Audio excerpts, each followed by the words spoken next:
들어갈까요? 오늘 선거운동 획정이 안 돼서 어디? 안녕하세요. 네, 쌍특검 대표결이 무산될 가능성이 높아졌는데 지금 상황을 어떻게 보시는 거고요? 진짜 여장수 마음대로 하는 거 아닌가요? 쌍특검 한다고 했다가 안 한다고 했다가 오히려 자기들이 계속 머리 굴리는 소리만 들리는 거 아니에요? 제가 보기에는 그것도 그때 가봐야 알지 않을까요? 그리고 그냥 이유 설명도 없잖아요. 보통 이런 거 있을 때 그럴싸한 이름을 명분을 대개 마련이거든요. 지금 민주당 정치에는 그게 없습니다. 그냥 싫어 이거잖아요. 이게 정치입니까? 이런 걸 막기 위해서 우리가 이기려는 겁니다. 맛있게 드시네요. 네. 민주당에서 어제 안민석 의원님이랑 임종석 실장 프로포즈를 했잖아요. 근데 이재명 대표는 입장도 탈당도 자유다.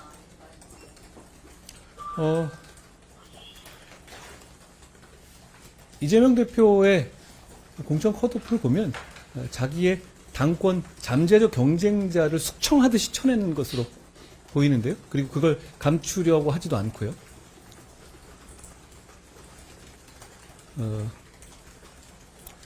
이재명 대표는 자기 당권을 이용해서 잠재적 경쟁자인 임종석을 무리하게 찍어내고 있고요. 저는 제 당권을 이용해서 개항의 원희룡을 최선을 다해서 돕고 있습니다. 누가 국민을 위해서 절실하게 이기고 싶어 하는지 국민들께서 보시고 알아보실 것 같습니다. 그리고 안민석 의원에 대해서는 이재명 대표가 보시기에도 거짓말이나 거친 언행 이런 모든 면에서 자기의 진짜 경쟁자는 안민석이라고 생각하시는 거 아닐까요? 그러니까 역시 경쟁자로서 쳐내는 것 같다라는 생각을 해봅니다. 민주당이 도대체 어디까지 가겠습니까? 예. 안녕하세요.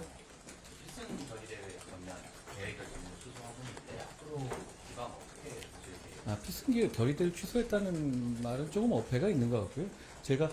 저는 이제부터 지역에서 최대한 많은 시민들께 설득드리고 선택을 받고자 당원들과 함께 노력할 겁니다.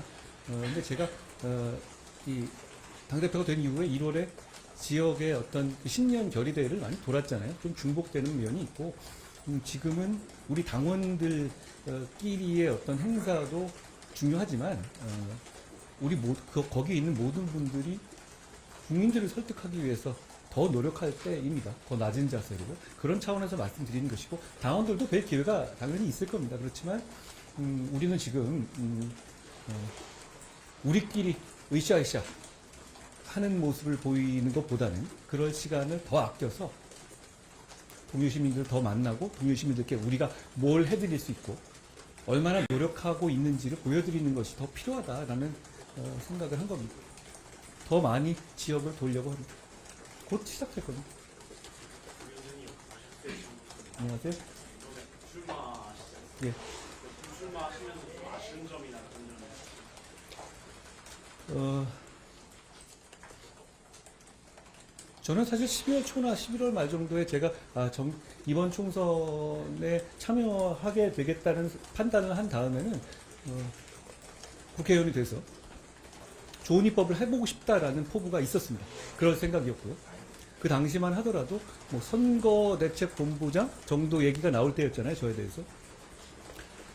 그렇지만 제가 이 비상대책위원장으로서 당대표로서 선거를 이끌어야 되는 그런 상황이 됐고 그걸 제가 수락하겠다는 판단을 한 다음에는 저는 불출마가 필요하다고 생각했습니다.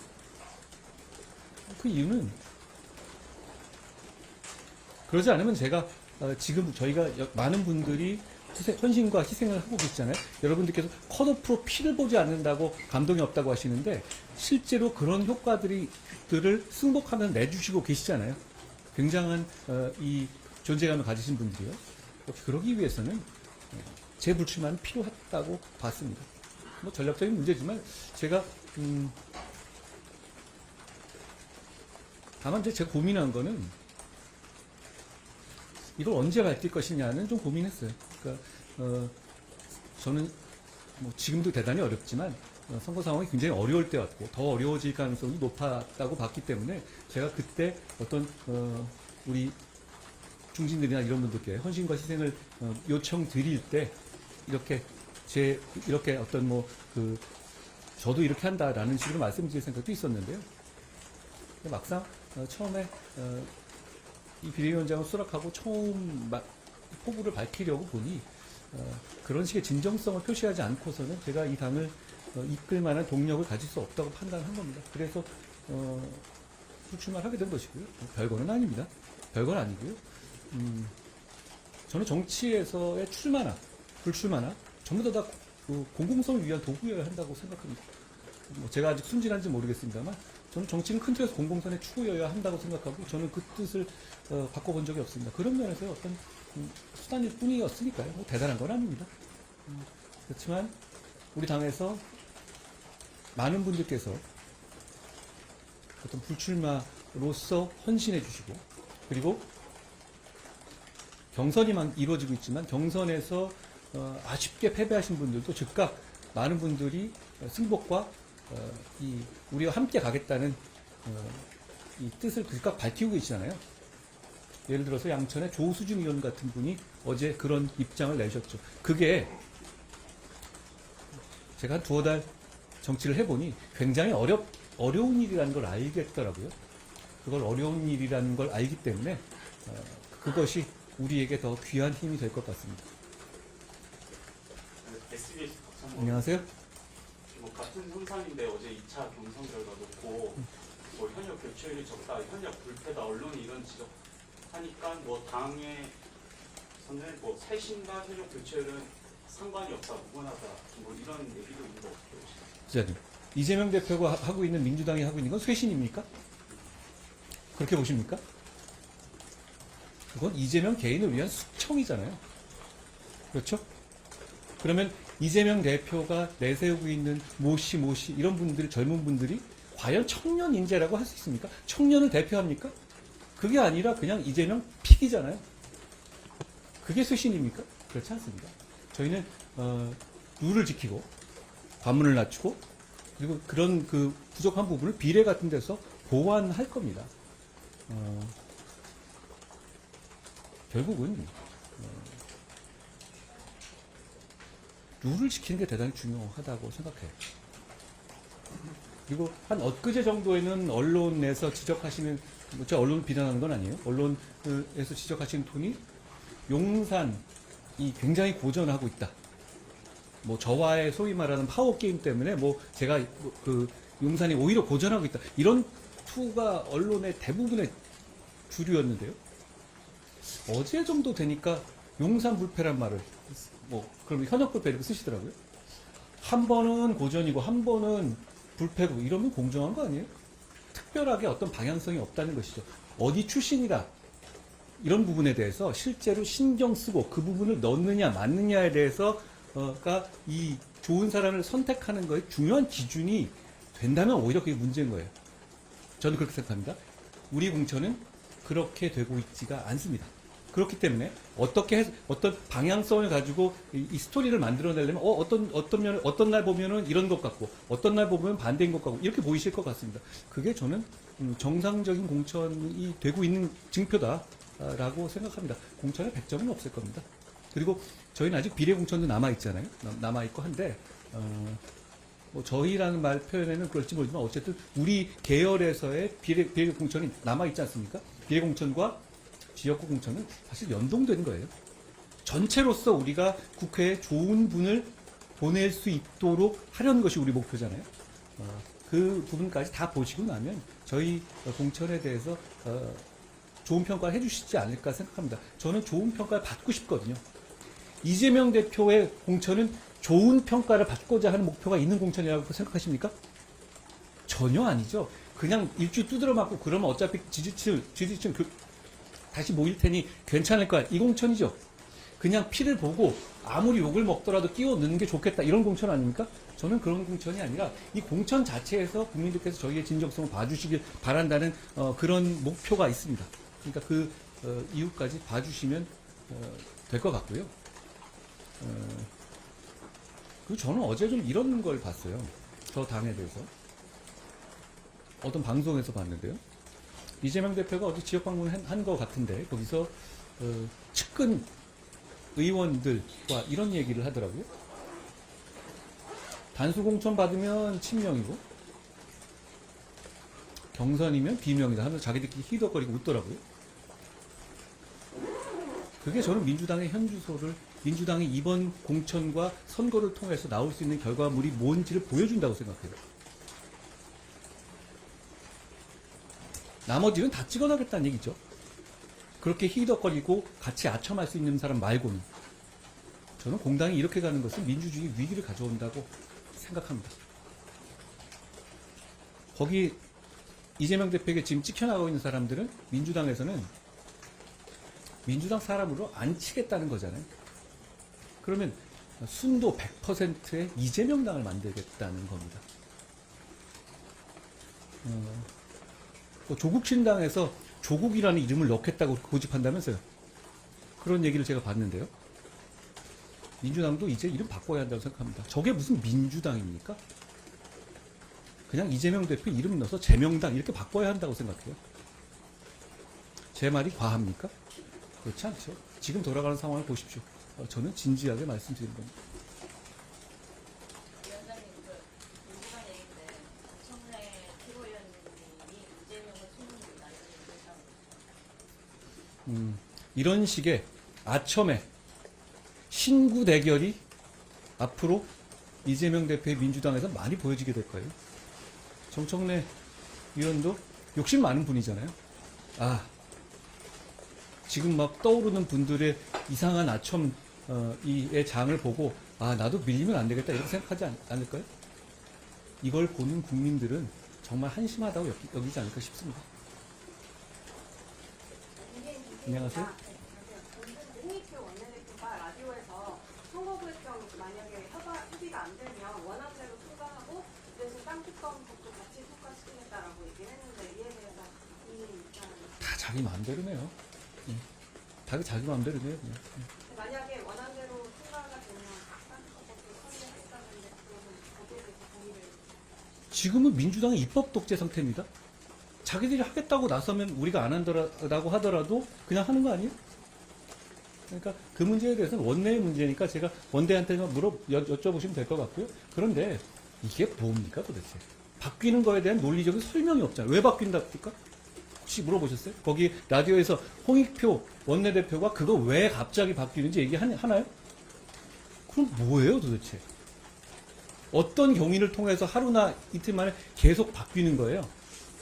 그리고 그게 적어도 본심은 아니더라도 외형적으로나마 왜 그런다고 설명을 할 수 있어야 정치 아닌가요? 이게 뭐가 정치입니까? 여기에 주권자 국민이 있습니까? 그냥 주는 대로 받아 먹으라라는 거잖아요. 지금 그런 홍익표 원내대표가 말하는 우린 이렇게 할 거다라는 것이 꼭 우리 국민의힘을 향한 말로 들리십니까? 아닙니다. 국민을 향한 말입니다. 우리가 이렇게 힘있고 우리가 마음대로 할 건데 국민들 너희들은 뭐 할 수 있는 거 있어? 약오르지만 어쩔 수 없어 우리 힘 있어 이거 아닌가요? 이런 정치를 막기 위해서 우리가 더 최선을 다해야 한다고 생각합니다. 안녕하세요. 위원장님 출마하셔서 국민의 미래 선거운동을 걷는데 나설 것으로 예상하고 있는데 어떤 현역 의원분들이 우선순위를 할 거나 이런 거 생각하시는 게 있어요? 국민의 미래는 국민의 힘으로 국민의 힘을 미래를 만들자라는 식의 어떤 이름상의 생각을 했던 것이고요. 결국 국민의 힘 이름을 걸고도 부끄럽지 않을 만한 후보를 내겠다라는 게 목표입니다. 지금의 민주당 계열의 정당은 그냥 이석기를 부활하고 조국을 부활하는 것 자체 그리고 나눠먹기 하는 목표잖아요. 아니 모든 게 자기 건가요? 이런 식으로 아까 홍익표 대표 말한 것과 또 연관되는데요. 모든 게 자기들끼리 그냥 명분 없이 나눠 먹으면 되는 거예요? 이런 정치를 하고 있는 거잖아요. 그런 차원에서 지금 이 국민의 미래는 상당히 기술적인 부분이 필요해요. 지금의 이런 악법 체제 하에서.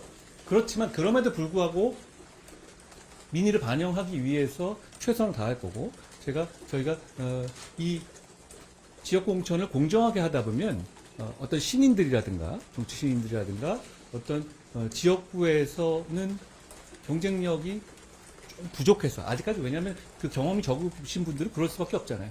예를 들어서 50세의 저와 20세, 30세의 저가 경쟁한다면 50세의 제가 이기지 않을까요?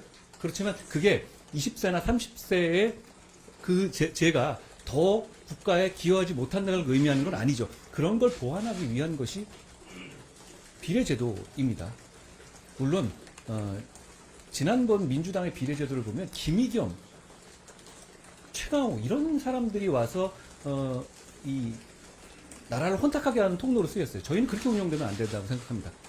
그렇기 때문에 이 직접적으로 지역구에서 이 경선을 통과하거나 지역구에서 승리하기 어려운 분들이라도 그 부분을 보완하기 위해서 필요한 분들을 저희가 잘 그 국민의 미래에서 잘 추려내고 국민들께 제시해야 한다고 생각합니다. 정해진 건 아직 없을 겁니다, 당연히.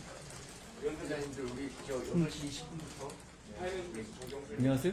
임종석 의원 민주당에서 소속보 당하면서 위원장님 내에서부터 86운동권 청산이 힘 떨어지는 거 아니냐는 지적이 되고 있기에 제가 말하는 운동권 청산의 문제는 광범위한 문제예요. 86운동권뿐 아니라 지금 거기다 대체해서 넣는 게 이석기의 종북운동권 아니에요?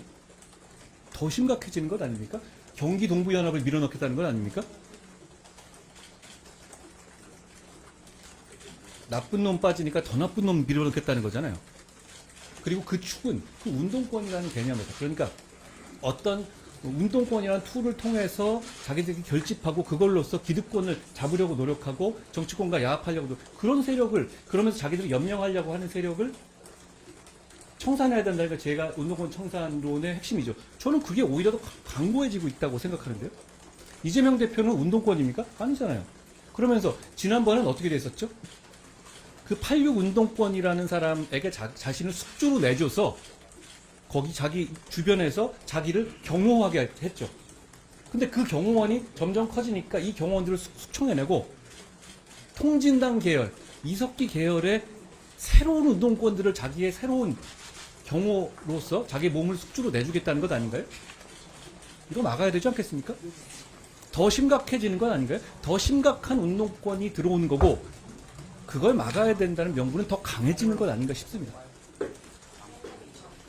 안녕하세요. 다름이 아니라 어제 이준석 대표가 이성정당 조직을 어떻게 반박할지 입장을 발표해야 한다고 하면서 국민의 미래는 기획부터 청산까지 의도가 있다. 오늘밤에 양심이 있다는 입장을 발표를 해주셨는데 제가 그분에 따로 말씀 안 드릴게요. 역시 6억 6천을 반납할 방식에 대해서 선관위가 친절하게 설명해 드렸던데요. 우린 정상적인 정당이고 그렇게 보조금 따먹으려고 사기치는 정당이 아니잖아요. 명백하게 차이가 있죠. 그리고 저는 이 점은 말씀드리고 싶어요. 제가 신당에 대해서, 여러 가지 신당들에 대해서는 가급적이면 정치활동이니까 평가하거나 언급하지 않으려 하니까 더 이상은 제가 오늘 마지막이 될 텐데요. 그 신당은 민주당 계열 신당입니다. 그렇지 않습니까? 그 신당은 우파 계열이라든가 보수 계열이라고 보기는 어려워요. 왜냐하면 그 신당은 전적으로 우리의 국민의 힘만 비판하잖아요. 지금 비판할 거리가 이렇게 많은 이재명 대표나 민주당에서는 한마디도 안 하죠. 그 신당의 정체성은 저는 명백하게 민주당 계열 정당이라고 생각합니다. 그러니까 민주당 계열 정당이 지금 아주 많잖아요.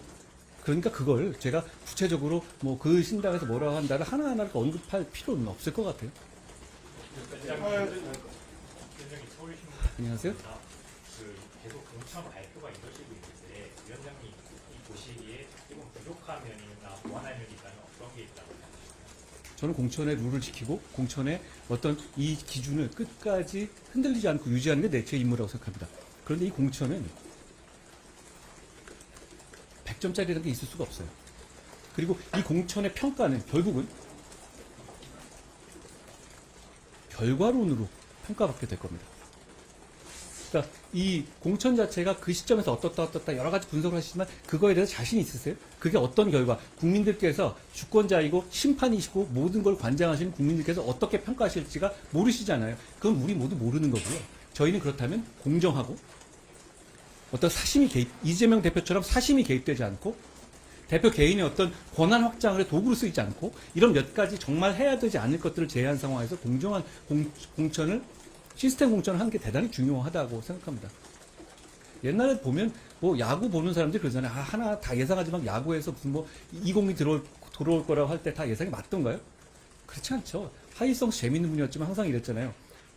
해설해놓고 틀리면 맨 마지막에 아 야구 몰라요 이러지 않았어요? 역시 정치는 그런 면에서는 할 수 있는 것을 다 잘하고 그 다음에 국민의 평가를 받는 거라고 생각합니다. 그게 구체적으로 다만 이제 말씀드린 것처럼 어떤 신인이라든가 이런 문제에 대해서는 저희가 비례라든가 이런 부분에 대해서 많이 보완해야 된다고 생각해요. 시스템화에서 이제 그런 점이 있거든요. 그런데 신인을 발굴하고 청년을 발굴한다는 것이 아무나 픽해서 갖다가 꽂는 거를 청년이나 시민들이 좋아하시지는 않을 거라고 생각합니다. 그 공정성 여부가 되게 중요하거든요. 그 문제에 대해서 저는 민주당도 결코 아까 말씀드렸지만 저게 수청이지 무슨 쇄신입니까? 쇄신하겠다는 의지가 아니라 그냥 수청하겠다는 의지잖아요. 그런 차원에서 신인들이 동원돼서는 안 된다고 생각하고요. 저희는 역시 사심 없는 기준으로 남은 공천 그리고 우리가 국민 추천제를 하겠다는 것도 약간 그런 보완의 의미이기도 합니다.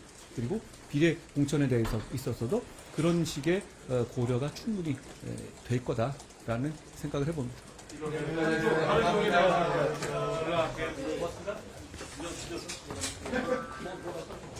근데 계속 이긴다고 말씀을 하니까 이기는 말씀을 이긴다는 거지. 과반에서 이상을 의미하는 역시 그 문제는 우리의 승리 문제는 그런 겁니다. 저는 최선을 다해서 따라가는 입장입니다. 엄살이 아니라요. 진짜 그런 마음이고요. 그리고 그 숫자를 말하는 게 사실 그게 어떤 논리적 근거가 있나요? 숫자 몇 석 약간 그 정치적 허세 아닌가요? 그걸 낮게 보든 높게 보든가. 그럴 시간이 있으면 저는 한 분이라도 더 만나서 우리의 진정성을 설명드리고 우리가 부족한 게 뭔지를 사실 제가 저희의 공약 발표를 보면 민주당과 달리 현장에서 쫓겨있고 많이 다니잖아요. 그게 그냥 단순하게 보여주기 위한 퍼포먼스 뭐 그것도 조금 있습니다. 그렇지만 그거에 그치지 않고 제가 좋은 점이 뭐냐면 거기서 현장의 얘기를 많이 들을 수 있는 것 같아요. 그러니까 저의 공약은 거기 발표로 끝나는 게 아니라 거기에 발표한 것에서 추가적으로 들은 얘기에 대해서 두 번째로 다시 쏜살배송 형식으로 애프터 서비스를 하잖아요. 저희의 공약의 핵심은 사실 그 두 번째에서 드러나는 경우가 많거든요. 그렇게 얘기를 많이 들어야 한다고 생각합니다. 저희는 그렇게 숫자 계산할 시간에 한 분이라도 더 만나서 우리가 나아가기 위해서 조언을 듣고 거기에 대해서 설명드리도록 하겠습니다. 고맙습니다. 위원장님, 감사합니다. 여기까지 하겠습니다. 문제 대응하는 김건 외교부 차관님이 영입하시는 문제 두고 이제 외교과에 좀 유예 기간 없이 바로 정치권으로 직행하는 거에 대해서 좀 부적절하다는 비판이 나왔다는 보도가 있었는데 왜 부적절하죠? 유예 기간 없이 왜 부적절하죠? 예를 들어서 언론인으로서 바로 넘어오는 거 하고 비교해 보시면 어떤 거, 그러니까 여러 가지들이 있잖아요. 여러 가지 상황들이 많이 있잖아요. 그런데 외교관이 넘어오는 거, 판사가 넘어오고 이런 거, 그리고 뭐 이성윤 이런 사람처럼 검사가 넘어오고 이런 건 문제 삼을 수 있을 것 같아요. 그런데 외교관 글쎄요.